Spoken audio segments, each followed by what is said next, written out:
Yeah, yeah, yeah. They've done it. What is the UK number one single?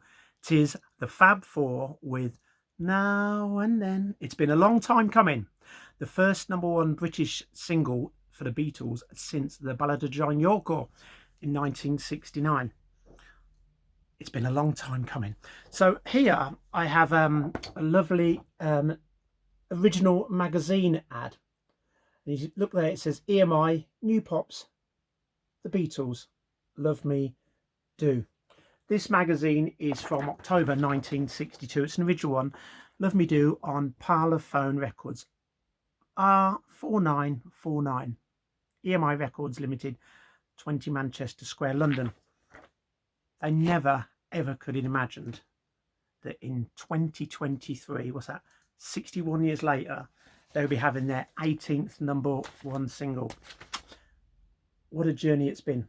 That's the lads when they came back from conquering America.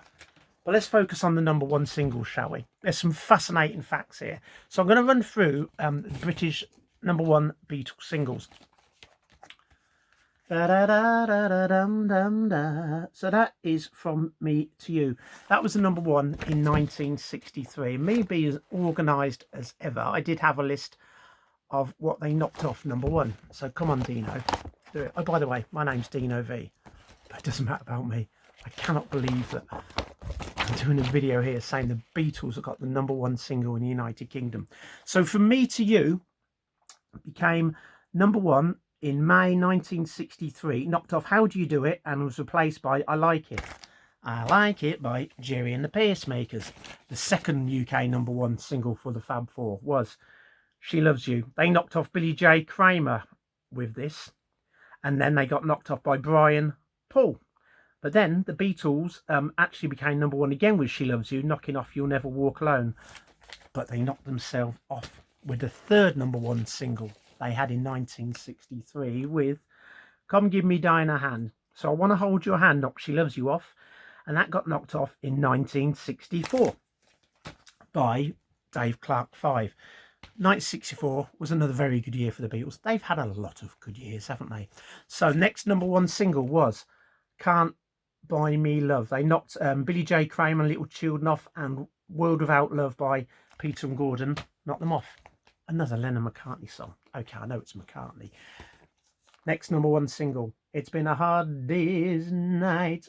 This knocked the Rolling Stones off number one in July, and it was knocked off by Do Wah Diddy by Manfred Mann.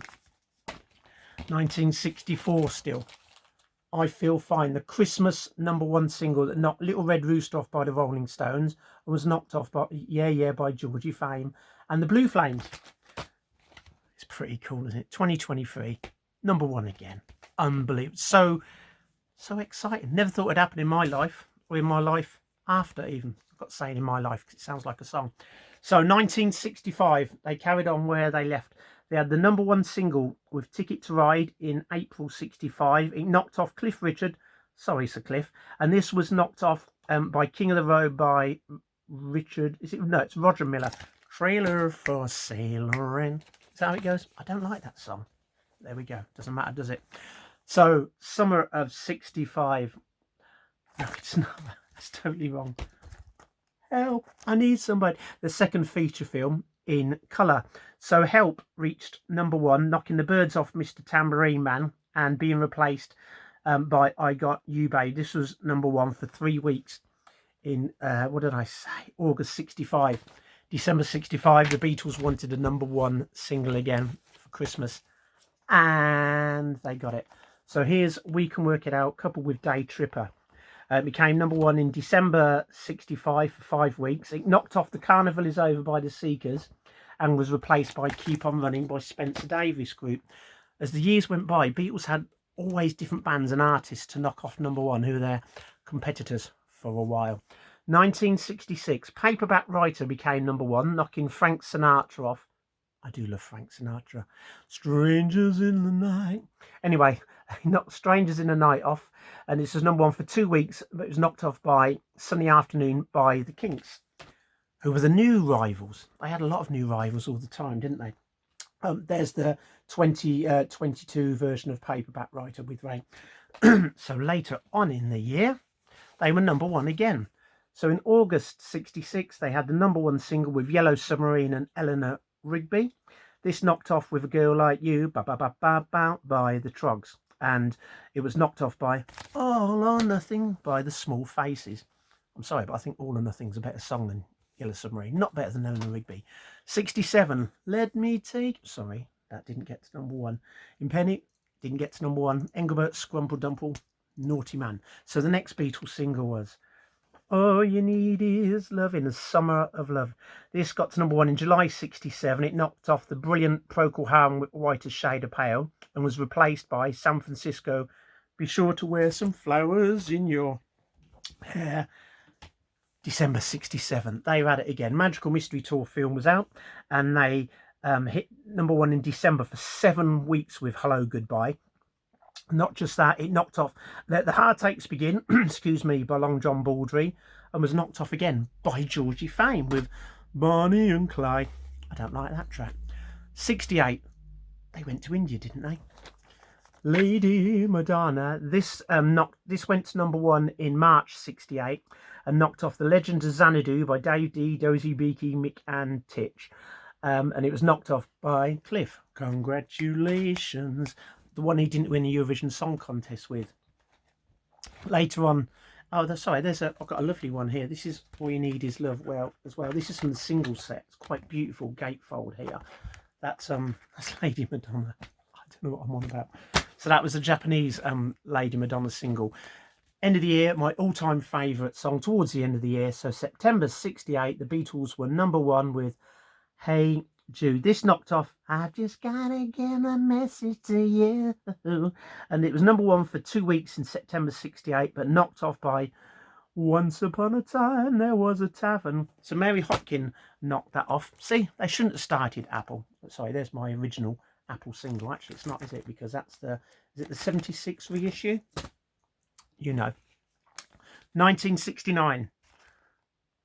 April 69, Get Back reached number one for 6 weeks. It knocks off Desmond Dekker and All the Israelites. And it was knocked off by Dizzy by Tommy Rowe.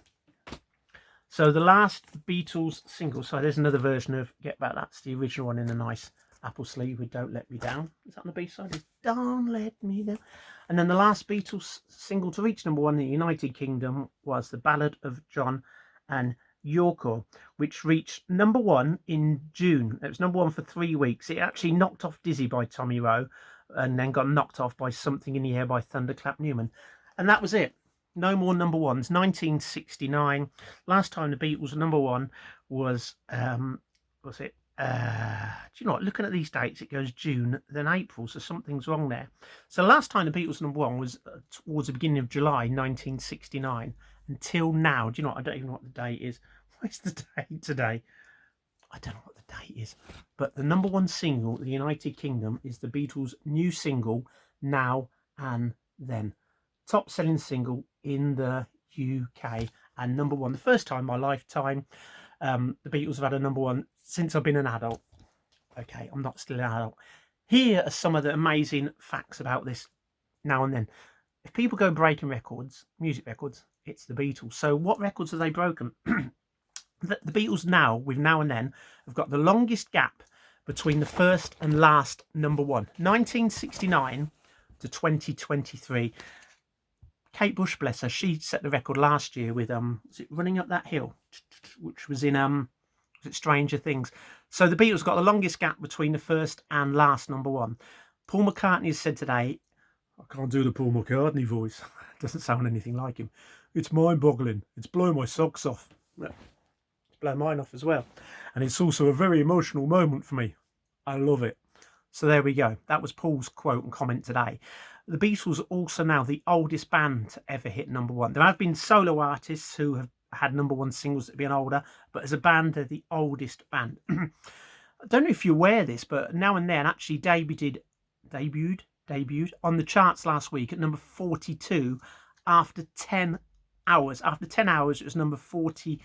So this week, up 41 places to numero uno in Inglaterra. This single has sold 78,000 200 combined UK units. That includes 7-inch, 10-inch, 12-inch and cassette. 78,200. Absolutely stunning. And it's got the biggest that's combined units with streaming. It's got the biggest 1 week sales in almost a decade, with 38,000 people buying it on vinyl. And I presume cassette will be including that. 38,000. Fab. Elvis Presley, the king of rock and roll, who started it all, and as like John Lennon said, without Elvis, Beatles wouldn't have happened. He's had 20 #1 singles in the United Kingdom, but 3 of them were reissues. I can't remember the titles, probably Heartbreak Hotel, Hound Dog, and It's Now or Never. That's off the top of my head. So you take those 3 away, and Elvis Presley has had 18 #1 singles as of the Beatles. So I think it's only right and fair that the Beatles tie in with Elvis. I think it's pretty cool. So well done, Elvis, but even more so, well done to Now and Then and the British buying public have made this the #1 single in the United Kingdom. Can't explain how it feels. You listen to the radio and the Beatles are #1. You listen to the radio and it says, here's the new Beatles single. Can't explain it. It's absolutely stunning. #1. Well done, everyone that purchased it in the United Kingdom.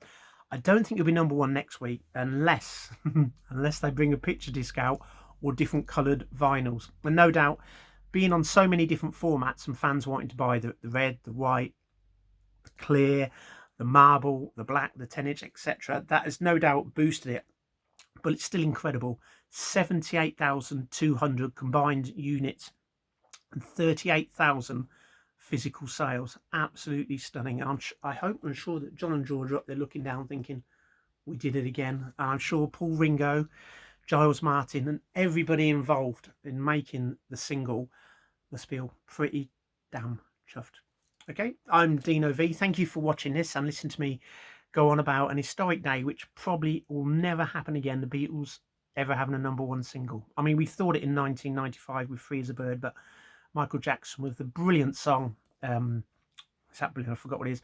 Earth Song, kept them off #1, but not now. I don't know who they've knocked off and I don't know who's going to knock them off, but it doesn't matter. Now and Then is #1 and it's fab. This is Dino V saying goodbye. Thank you for watching.